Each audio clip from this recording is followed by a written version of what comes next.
Once again, we're chatting with UFC President Dana White here on AM 1460, the new WXBR UFC 168 this Saturday. Dana, I alluded to Roy Jones losing to Antonio Tarver about a decade ago being the closest thing that I've seen within the past decade, resembling Anderson Silva's upset loss to Chris Weidman a few months back in the UFC.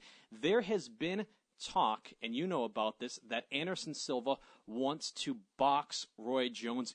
You were quoted somewhere as to saying you would consider it if Anderson Silva is to win this Saturday night. Why would you consider that?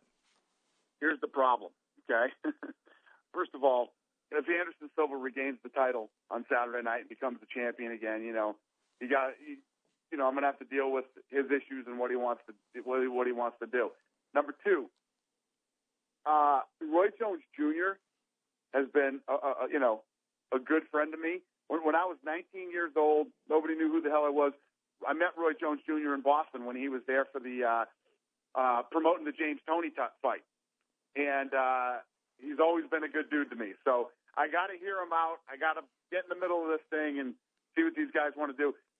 Whether on Saturday night, if Chris Weidman wins or Anderson Silva wins, the next massive, huge fight that everybody wants to see is Vitor Belfort. That's what everybody wants to see. So I'm going to have to figure out what happens with this Roy Jones thing.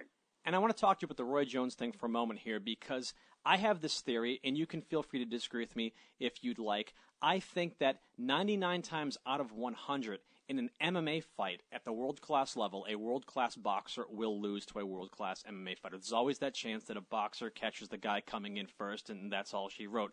Ray Mercer versus Tim Sylvia comes to mind. I think nearly 100 times out of 100 in an MMA fight or in a boxing match at the world-class level, the world-class boxer would beat the MMA fighter in a pure boxing matchup. Why put Anderson Silva in the predicament where he's against a faded Roy Jones, who maybe not is world-class anymore, respectively, in comparison to where he once was, but it still doesn't seem like a very advantageous position for Silva to be in?